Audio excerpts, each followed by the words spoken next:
नमस्कार दोस्तों, DD red के एक और एक्शन वीडियो में आप सभी का स्वागत है। मैं हूं आलोक। तो आज जो वीडियो है बड़ा स्पेशल है क्योंकि बहुत सारे लोगों ने कुछ दिनों पहले मुझे ये वीडियो रेकमेंड किया था। इसका टाइटल है Book Buddy why Indians are ahead. तो भाई चलिए देखते हैं कि इसमें क्या बातें कही जा रही हैं और ये पाकिस्तानी हैं तो ये क्या बता रहे हैं। चलिए देखते हैं।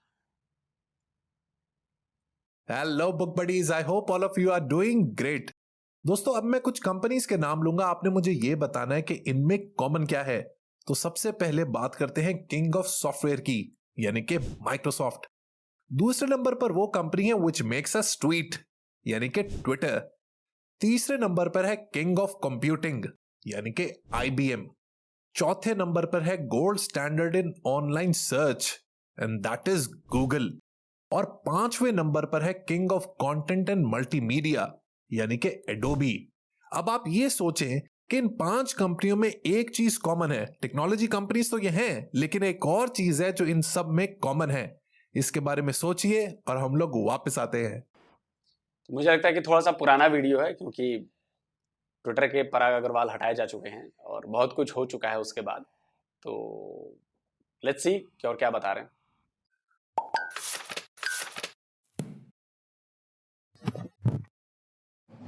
अजीज आने मन, अब तक तो आप इस सवाल का जवाब सोच चुके होंगे। Anyways, let me tell you the answer.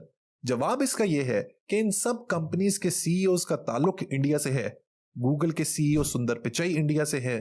Twitter के सीईओ पारक अग्रवाल का ताल्लुक भी इंडिया से है। इसी तरह आईबीएम के सीईओ अरविंद कृष्णा, एडोबी के सीईओ शांतनु नारायण और माइक्रोसॉफ्ट के सीईओ सत्या नडेला का भी ताल्लुक इंडिया से है। अब नेचुरली सवाल ये बनता है कि आखिर वो क्या वजह है कि दुनिया की टॉप कंपनीज इंडियन एम्प्लॉयज को पसंद करती हैं, और इनफैक्ट ना सिर्फ पसंद बल्कि अपनी बिलियंस ऑफ डॉलर्स की कंपनीज इनके हाथ में थमा देती हैं कि चलाओ इसको।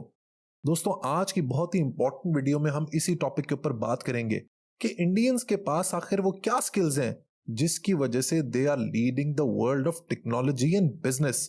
लेकिन दोस्तों, इससे पहले कि हम अपनी आज की गपशप को स्टार्ट करें, मैं आपको एक डिस्क्लेमर देना चाहता हूं। ये जो आपका चैनल है ना बुक बडी, इसमें आपने कभी भी मुझसे हेट्रेड, रेटरिक, प्रोपेगेंडा या बयानबाजी नहीं सुनी होगी। उसकी वजह यह है कि मेरी जिंदगी का एक फलसफा है कि कोई भी शख्स हो, उससे आपने पॉजिटिव एट्रीब्यूट्स, उसकी पॉजिटिव आदतें, पॉजिटिव चीजें एक्सट्रैक्ट कर लेनी है और नेगेटिव बातों को फिल्टर कर लेना है। देखिए, इंडिया के साथ हमारा जो भी कॉन्फ्लिक्ट है पॉलिटिकल लेवल पर, लेट इट बी। हमने हमेशा ऑब्जेक्टिव बात करनी है, और खास तौर पे इंडिया क्योंकि हमारा नेबर है, उसके साइकोग्राफिक्स और डेमोग्राफिक्स हमसे बहुत ज्यादा सिमिलर हैं, लिहाजा हमें उनसे सीखने की भी जरूरत है। इसी तरह वो भी हमसे सीख सकते हैं जो भी हमें बेहतर चीजें हैं। देखें, ये टॉपिक इसलिए इतना ज्यादा इंपॉर्टेंट है क्योंकि आजकल की दुनिया में, आजकल की इकोनॉमी में जो मॉडर्न भाई ने जो बातें कही, चलिए मैं भी कोई नेगेटिव बात नहीं करना चाहता, लेकिन सीखने लायक वैसे कुछ पाकिस्तान में है नहीं, मैं सच बताऊं। अब आप चिढ़ते रहिए, कुड़ते रहिए, लेकिन बात जो सच्ची है वो कह दी मैंने। थोड़ी सी नेगेटिव है, लेकिन क्या करूं यार। मैं इतना साधु सन्यासी टाइप का नहीं हो सकता कि मैं नेगेटिव चीजों को नजरअंदाज कर दूं, मैं बोलूं नहीं। क्या पाकिस्तान में सीखने के लिए क्या है। वॉरफेयर है, वो आपके टैंक्स, गन्स और बुलेट्स नहीं है, बल्कि आपकी ह्यूमन रिसोर्स है। अगर आपके मुल्क की आवाम क्वालिफाइड होगी, कॉम्पिटेंट होगी, टेक्निकली साउंड होगी, तो आपकी इकोनॉमी भी ग्रो करेगी और दुनिया की टॉप नेशंस में आपका शुमार होगा। So it is absolutely indispensable to appraise your human resource. Anyways, coming back to the topic. देखें जी, सबसे पहली रीजन जिसकी वजह से Indian community is so sought after abroad is their education. एक चीज जिसमें इंडिया पाकिस्तान से बहुत आगे निकल गया है, वो है उनकी तालीम। स्पेशली जो उनकी मिडिल क्लास है, वो तो नेक्स्ट लेवल पर जा चुकी है। इसमें बहुत बड़ा हाथ इंडियन एजुकेशन सिस्टम का है, which is brilliant in many ways. Institutions like Indian Institute of Technology are second to none. यहाँ के ग्रेजुएट्स की मांग पूरी दुनिया में है, and it constantly runs among the top education institutes of the world. बेहतरीन बात यह है कि इंडिया की सरकार ने आईआईटी जैसे तालीमी इदारों को इंस्टीट्यूट्स ऑफ नेशनल इंपॉर्टेंस का दर्जा दिया है। यही वजह है कि आईआईटी का ठप्पा is a sure shot guarantee of success. कहने को तो पाकिस्तान में भी बहुत से टेक्नोलॉजी इंस्टीट्यूट्स हैं, लेकिन उसके बावजूद इंडिया की IT exports are touching $200 billion, जबकि पाकिस्तान की IT export stand at a meagre $2 to $3 billion. आखिर इसकी वजह क्या है? चलिए, थोड़ा सा वीडियो पुराना है इसलिए आप लोगों को नया डेटा नहीं पता। नया डेटा ये है कि हम $300 बिलियन को भी पार कर चुके हैं। शायद $320 बिलियन का हमने आईटी एक्सपोर्ट किया है अभी, समझ रहे हैं? $320 बिलियन, करीब करीब पाकिस्तान की पूरी जीडीपी $400 बिलियन की है, और हमने $320 बिलियन तो सिर्फ आईटी एक्सपोर्ट से कमा लिए। आप समझ रहे हैं? सिर्फ एक सेक्टर। अभी तो ऐसे न जाने और कितने सेक्टर हैं जिनमें पैसे आ रहे हैं। तभी तो जो नया डेटा आया है, लेटेस्ट डेटा आया है, $3.7 ट्रिलियन की इकोनॉमी हम बन चुके हैं, और बहुत जल्द आपको खबर मिलेगी कि 4 ट्रिलियन हो गए, और उसके बाद बहुत जल्द खबर मिलेगी कि 5 ट्रिलियन हो गए 2027-28 तक, मे बी उसके पहले भी हो सकते हैं 5 ट्रिलियन। दोस्तों, इसकी वजह मैं आपको बताता हूं, लेकिन इसको आपने बहुत गौर से सुनना है। इन द ईयर 1991 इंडिया की सरकार ने अपनी इकोनॉमी को लेकर बहुत ही इंपॉर्टेंट डिसीजन लिया। इसको वो लोग कहते हैं इकोनॉमिक लिबरलाइजेशन। इसके 3 बहुत ही इंपॉर्टेंट पॉइंट थे। सबसे पहला था लिबरलाइजेशन, दूसरा था प्राइवेटाइजेशन, और तीसरा था ग्लोबलाइजेशन। इसका नतीजा ये हुआ कि इंडियन इकोनॉमी पूरी दुनिया के लिए खुल गई। वहां पर फॉरेन डायरेक्ट इन्वेस्टमेंट आनी शुरू हो गई। बाहर की कंपनीज ने वहां पर अपने रीजनल ऑफिसेस सेटअप करने शुरू कर दिए। इंडिया की ह्यूमन रिसोर्स को बाहर हायर करना शुरू कर दिया। बेंगलुरु इंडिया का आईटी हब बन गया, and it eventually became the second silicon valley of the world. जबकि दूसरी तरफ पाकिस्तान में कोई स्टेट पॉलिसी ही नहीं है, और ना कोई फोकस है ह्यूमन रिसोर्स मैनेजमेंट पर। हमारी जो मिडिल क्लास है वो सारी उम्र अपनी सारी तनख्वाह अपने बच्चों की पढ़ाई पर लगाती है, और वो बच्चे इवेंचुअली अपने ही दम पर सेल्फ मेड बेसिस पर अपनी जगह दुनिया में बनाते हैं। स्टेट से हमें कोई सपोर्ट नहीं मिलती, और नतीजा आपके सामने है। कहां $200 बिलियन और कहां $2 बिलियन। अब दोस्तों, ये तो बात हो गई एजुकेशन की। अब बात करते हैं काम की। तो काम के हवाले से भी इंडियंस का कोई सानी नहीं। एक तो ये कि इनकी लॉयल्टी नेक्स्ट लेवल होती है। यही वजह है कि जब लीडरशिप की बात आती है तो Indians rise to the top. Arvind Krishna ने 30 साल सर्व किया before he became the CEO of IBM. इसी तरह सत्या नडेला ने 22 साल माइक्रोसॉफ्ट में काम किया before he rose to become the CEO. इसी तरह सुंदर पिचई ने 11 साल काम किया before he became the CEO of Google. Indira Nooyi ने 12 साल पेप्सी में काम किया before she became the CEO of Pepsi. That's why their loyalty is rewarded. Loyalty के अलावा इंडियंस का काम करने का स्टाइल भी कमाल है। They give 100% satisfaction to their employers. वो बहुत ही डिलिजेंट और हार्ड वर्किंग होते हैं, जिसकी वजह से जब भी हायरिंग की बात आती है तो ये कंपनीज इंडियंस को प्रेफर करते हैं। विज़-अ-वी अगर हम पाकिस्तानीज की बात करें तो हमारे कहीं ना कहीं थोड़े बहुत नखरे होते हैं। I am not giving a sweeping statement, लेकिन अगर आप ऑब्जर्व करेंगे, हम दोनों नेशंस को कंपेयर करेंगे, तो हमारे थोड़े बहुत नखरे हैं। हमें अच्छा रूम चाहिए, हमें अच्छी गाड़ी चाहिए, और हमें अच्छी कोठी चाहिए। जबकि इंडियंस आर वेरी फ्रूगल, जिसकी वजह से वो किसी भी माहौल में अडेप्ट कर जाते हैं, and hence they become the preferred choice for employment. एक और बहुत ही बड़ी वजह है इंडियंस को प्रेफरेंस देने की, और वो है इनकी problem solving skills. Indians are expert problem solvers. अब अगेन सवाल ये आता है कि इनके अंदर ये ट्रेट आती कहां से है। तो दोस्तों, होता यह है कि इंडिया वाकई में बहुत ही मुश्किल कंट्री है। गुर्बत तो है, लेकिन जो इनकी मिडिल क्लास है ना, वो बहुत ही थ्राइविंग है, बहुत ही डायनामिक है, बहुत ही एंटरप्राइजिंग है। वो इसी माहौल से उठ के अपने लिए अपॉर्चुनिटीज बनाते हैं। तो गुर्बत कहाँ नहीं है भाई साहब? क्या अमेरिका में गुर्बत नहीं है? अमेरिका सुपर पावर है, सबसे बड़ी इकॉनमी है, क्या वहां पे गुर्बत नहीं है? क्या चाइना में गरीब लोग नहीं रहते? क्या जर्मनी में नहीं है? क्या यूरोपियन यूनियन के दूसरे देशों में गरीबी नहीं है? क्या रशिया में गरीबी नहीं है? गरीबी है, हर जगह है, और ये रहेगी। दुनिया में अपना नाम बनाते हैं, और कट थ्रोट कंपटीशन होने के बावजूद दे एक्सेल। यही वजह है कि जब प्रॉब्लम सॉल्विंग की बात आती है इन टेक कंपनीज में, तो Indians are always preferred. Indians are indeed very resourceful. Puzzle को सॉल्व करने का आर्ट उनको बखूबी आता है। यहां पर मुझे एक वाकया याद आ रहा है अपने एक दोस्त का। इसलिए आता है कि चेस को इन्वेंट इंडिया में किया गया। सबसे दिमाग वाला बोर्ड गेम है भैया। स्नेक एंड लैडर्स वो भी इंडिया में इन्वेंट किए गए। वैसे इन्वेंशन की लिस्ट लगाने लगूं तो पता नहीं लिस्ट भर जाएगी, टाइम खत्म हो जाएगा, इन्वेंशन की लिस्ट खत्म नहीं होगी, जीरो। और पता नहीं क्या क्या, आपका चिप, माइक्रोचिप, आपका वाईफाई, आपका यूएसबी, ईमेल, मॉडर्न की बात कर रहा हूँ। उधर जाएंगे तो आप प्लास्टिक सर्जरी, मैथमेटिक्स के बड़े बड़े इक्वेशंस, ब्रिलियंस भरी पड़ी है ना इंडिया में। और ये 1 2 3 साल, 4 साल, 5 साल, 10 साल, 100 साल में नहीं, ये हजारों साल से जो हमारे डीएनए में घुस गई है, डीएनए में। अब वो डीएनए का पार्ट हो गई है प्रॉब्लम सॉल्विंग हमारे। और देखिए हम लोग सारे प्रॉब्लम सॉल्व कर रहे हैं और हम राइज कर रहे हैं। वो अपनी मदर का ट्रीटमेंट करवाने के लिए इंडिया लेकर गया। जब वो न्यू दिल्ली पहुंचा अपनी अम्मी का लिवर ट्रांसप्लांट करवाने के लिए, तो वहां पर और भी बहुत से लोग मौजूद थे। उन्होंने बताया कि हम लोग इंडिया इसलिए आए हैं क्योंकि यहाँ पर डॉक्टर्स नहीं होते, यहाँ पर आर्टिस्ट होते हैं।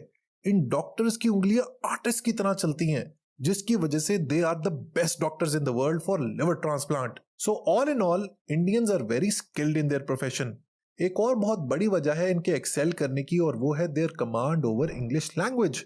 दे learn English very early and very quickly in life, जिसकी वजह से by the time it comes to employment, they are so expert in English language that they become the natural choice for employment.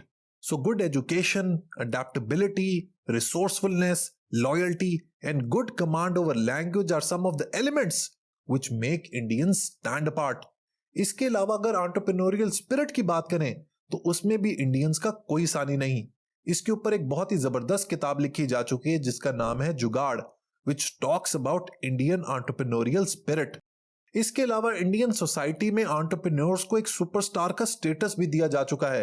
आप अनुपम मित्तल की बात करें, crate के जो founder हैं कुणाल शाह, उनकी बात करें, अंकुर वारिको की बात करें, अंबानीज की बात करें, विजय शंकर शर्मा की बात करें, all of these are idealised in their society. जिसकी वजह से जब एक इंडियन बड़ा हो रहा होता है तो उसके पास एक बेंचमार्क फिगर होता है, एक इंस्पिरेशन होती है जिसको फॉलो करके वो जिंदगी में सक्सेसफुल हो सकता है। This only happens when the society collectively gives repute and respect to these entrepreneurs, people who are learned, people who are educated, and people who have done good with their life. देखें दोस्तों, इसमें हम Pakistanis के लिए learning ये है कि instead of being jealous with our Indian counterparts, we should look to learn from them and adopt their positive attributes. देखिए आजकल की दुनिया जंग की नहीं है, बम बारूद की नहीं है, बल्कि आजकल जंग है टैलेंट की और क्वालिटी ह्यूमन रिसोर्स की। जो ये टैलेंट की जंग जीत जाएगा वो अपने मुल्क को प्रोग्रेस और प्रॉस्पेरिटी के रास्ते पर लगा देगा।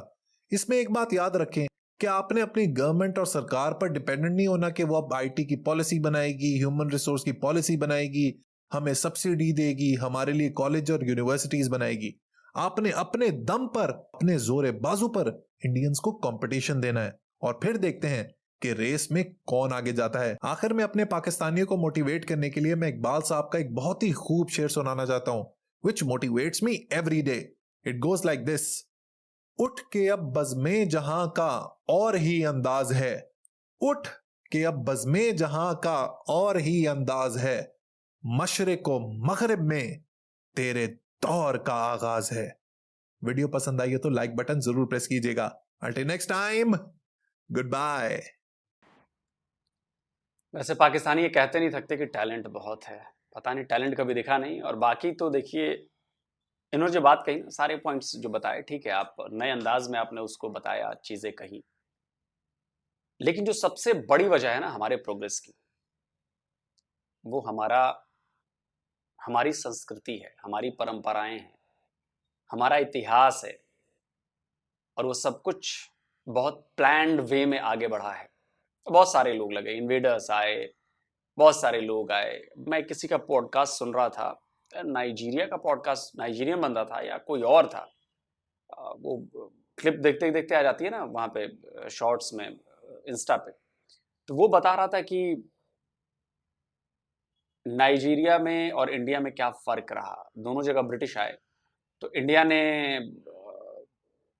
ब्रिटिश को नकारा, कल्चर को नकारा, रिलीजन को नकारा, और वो अपने दम पर बने रहे।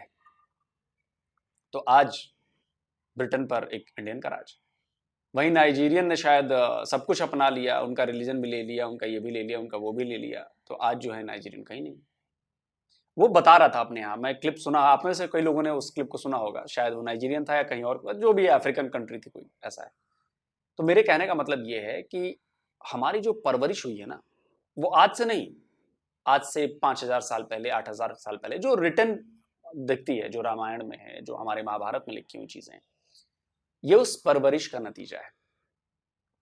विद्या को हमने, विद्या जो कहते हैं, जो तालीम जिसे आप कहते हैं, दैट इज हमारे यहाँ विद्या। तो विद्या को हमारे यहाँ आदिकाल से ही बहुत ज्यादा महत्वपूर्ण माना गया है। आपकी शिक्षा अच्छी होनी चाहिए, आपको संस्कार अच्छे मिलने चाहिए, आपकी विद्या अच्छी होनी चाहिए, तब जाकर आप एक अच्छे इंसान बन पाते हैं। और जब आप एक अच्छे इंसान बन जाएंगे तो ऑलरेडी जो आप काम करेंगे वो अच्छा ही काम करेंगे। तो ये बहुत जरूरी है।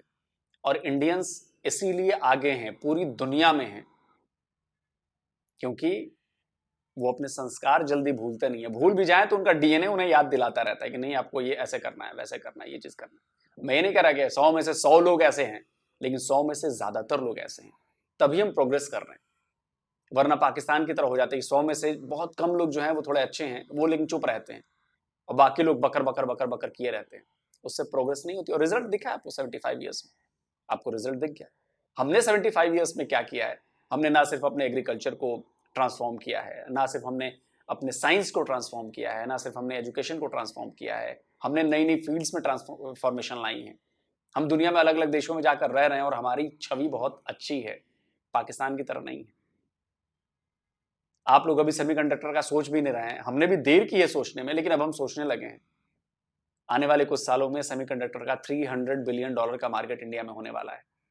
$300 बिलियन, अगेन आपकी पूरी जीडीपी के करीब करीब बराबर। ये क्यों हो रहा है?